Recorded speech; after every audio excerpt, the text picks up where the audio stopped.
Oui, bonjour, je m'appelle William Van, je suis archéologue et je suis rattaché à une institution qui s'appelle l'École pratique des hautes études à Paris. Et je dirige un programme de recherche sur Saint-Martin-de-Comminges depuis maintenant 2016, autrement dit depuis 5 ans. Alors c'est vrai que Saint-Martin-de-Comminges a une longue histoire archéologique. Il se trouve qu'en 2015, je travaillais à Pompéi depuis déjà une quinzaine d'années et que je fouillais une nécropole. À Pompéi, on est contraint par les limites du parc archéologique actuel et on n'a pas une idée très exacte, très fine plutôt, de l'organisation des dynamiques territoriales d'une périphérie urbaine romaine. Or, eh bien, cet aspect, l'étude d'une banlieue romaine, d'une périphérie urbaine, on pouvait le voir à Saint-Bertrand, puisqu'à Saint-Bertrand-de-Comminges, ce qui fait l'intérêt du site, c'est que la ville romaine n'a pas été recouverte au Moyen-Âge et à l'époque moderne. Autrement dit, aujourd'hui, eh bien, on a des prairies et des champs qui se prêtent tout à fait aux prospections et aux recherches archéologiques. C'est une prospection géophysique qui nous a donné des traces linéaires qui renvoyaient à une possible nécropole. Et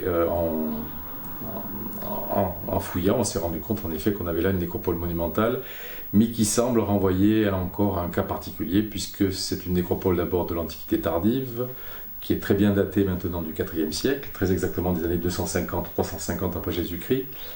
Et cette année, on essaie de voir à quoi se rattachent les 3 grands mausolées du IVe siècle. Et il semblerait que ces mausolées se rattachent à une villa, une grande villa suburbaine. On voit encore qu'on n'a toujours pas ce schéma de tombeaux alignés le long d'une route romaine. À Saint-Just de Valcabrer, on a la chance de travailler sur 1000 ans d'occupation, une occupation assez serrée dans le temps, avec des horizons chronologiques qui n'avaient jamais été étudiés jusque-là dans la région de Saint-Bertrand-de-Comminges, puisqu'on a une nécropole du 5e, 6e siècle après Jésus-Christ, on a un habitat domestique de l'époque carolingienne, du 8e, 10e siècle, et toute une série de structures donc, qui renvoient à la genèse de l'église romane de Saint-Just de Valcabrer, qui est bien connue des touristes et des visiteurs. On a des traces qui montrent que dans ces mausolées, on trouvait des sarcophages, donc qui montrent bien la richesse de cette nécropole monumentale. Et ces 3 grands mausolées, ils sont d'abord, ils appartiennent à une même phase, et ils renvoient sans doute à la fondation mémorielle d'une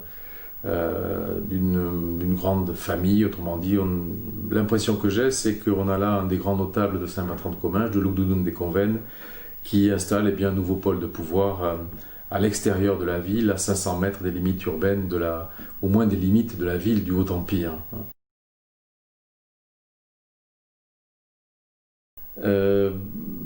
Je crois que pour répondre simplement, je dirais que comme l'explique Jacques Le Goff dans un livre récent, il faut éviter de découper l'histoire en tranches.